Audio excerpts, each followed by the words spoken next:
Hello everyone, আমি রাজেশ্বরী। আপনারা দেখছেন হেল্পফুল ক্রিয়েটিভিটি। আমি আজকে আপনাদেরকে দেখাবো রাখি স্পেশাল একটি ফ্লাওয়ার দিয়ে রাখি বানানো। হ্যাঁ, ফ্রেশ ফ্লাওয়ার বা রিয়েল ফ্লাওয়ার দিয়ে রাখি বানানো আমি আজকে আপনাদেরকে দেখাবো। তাই প্রথমে আমি একটা গোল করে কার্ডবোর্ড কেটে নিলাম। এরপর আমি এখানে কিছু থ্রেডকে এইভাবে কেটে নিলাম এবং সেটাকে ভালোভাবে গ্লু দিয়ে কিন্তু এখানে এইভাবে বসিয়ে দেবো এবং যাতে এটা স্টেবল থাকে তার জন্য এখানে আমি একটা মাস্কিং টেপ ইউজ করে কিন্তু মাস্কিং টেপটাকে এইভাবে ভালোভাবে বসিয়ে দেবো। তারপর এখানে আমি রঙ্গন ফুল ব্যবহার করছি। দেখতে পাচ্ছেন এই রঙ্গন ফুলটি খুবই সুন্দর হয় আর আমার তো খুব ফেভারিট। এরকম রঙ্গন ফুলকে আমি প্রত্যেকটা ফুল 5টা করে নিয়ে নেব এবং সেটাকে আমি কিন্তু এখানে থ্রেড দিয়ে ভালোভাবে টাইট করে নট বেঁধে নেব। এখানে খুব টাইট করার দরকার নেই, তাহলে কিন্তু ফুলটা ছিঁড়ে যাওয়ার সম্ভাবনা আছে। তাই এখানে ততটাই টাইট করবেন যতটা টাইট করলে ফুলটা ভালোভাবে গেঁথে থাকে। তারপরে আমি এখানে একটা সুতো নিয়ে নিয়েছি।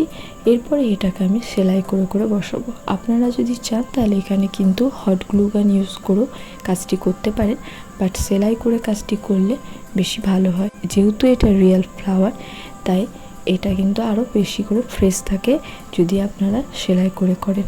এখানে দেখতে পাচ্ছেন প্রথমে আমি তল দিক থেকে সুতোটাকে নিয়ে এভাবে 2টো করে রাউন্ড দিয়ে দিলাম যাতে আমাদের ফুলটা ভালোভাবে ব্লক হয়ে যায়। এরকমভাবে আমরা পরপর প্রত্যেকটা ফ্লাওয়ারকে গাঁথতে থাকবো। আর আপনাদেরকে বলবো, আমার এই ভিডিওগুলো যদি আপনাদের ভালো লেগে থাকে তাহলে অবশ্যই লাইক, কমেন্ট এবং শেয়ার করতে একদম ভুলবেন না। আমার চ্যানেলটিকে সাবস্ক্রাইব করে রাখবেন, পাশে থাকা বেল আইকনটি প্রেস করে অল করে দেবেন যাতে সবার আগে নোটিফিকেশানটি আপনারা পেয়ে যান। আর আমার চ্যানেলে এরকম ভালো ভালো আরও সুন্দর সুন্দর ক্রাফট শিখতে আপনারা অবশ্যই আমার চ্যানেলটিকে সাবস্ক্রাইব করে রাখবেন। এরপরে লাস্টের পয়েন্টটা তো একই রকমভাবে করে পিছন দিকে ভালোভাবে নট বেঁধে সুতোটাকে কেটে দিলাম। ব্যাস রেডি হয়ে গেল। এরপর এখানে আমি কিছু ঘাস নিয়ে নিয়েছি। এটা আমার বাড়িতেই ছিল, বাড়ি আমার ছাদ বাগানের গাছে হয়েছিল, তো সেখান থেকে আমি এরকম একটা ঘাস নিয়ে এসেছি। এখানে আপনারা চাইলে জিপসি ফ্লাওয়ার ইউজ করতে পারেন, যেহেতু আমার কাছে ছিল না তাই আমি এরকম ঘাস ইউজ করেছি।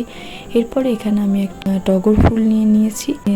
সেটাকে এইভাবে মাঝখানে বসিয়ে দেবো এবং মাঝখানে যাতে এটা ভালোভাবে বসে থাকে তাই এখানে আমি একটা বিটসের ব্যবহার করছি।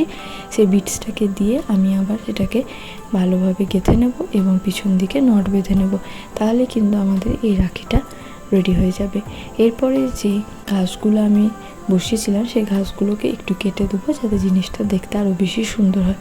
এরপরে কিছু বিটস লাগিয়ে নট বেঁধে নেবো, তাহলে কিন্তু আমাদের রাখিটা রেডি হয়ে যাবে। আর আপনারা অবশ্যই জানাবেন আমার আজকের এই রাখির ভিডিওটি আপনাদের কেমন লাগলো। এরকম অনেক রাখির ভিডিও আমার চ্যানেলে দেওয়া আছে, আপনারা চাইলে সেখান থেকে দেখে আসতে পারেন। আর আমার এই ভিডিওটি ভালো লাগলে অবশ্যই আমার চ্যানেলটিকে সাবস্ক্রাইব করে পাশে থাকা বেল আইকনটি প্রেস করে অল করে দেবেন সবার আগে নোটিফিকেশন পাওয়ার জন্য। সবাই অবশ্যই কমেন্ট করে জানাবেন আজকের এই ভিডিওটি আপনাদের কেমন লাগলো। পরবর্তী ভিডিওতে আপনারা আমার থেকে কী দেখতে চান সেটাও অবশ্যই কমেন্ট করে জানাবেন।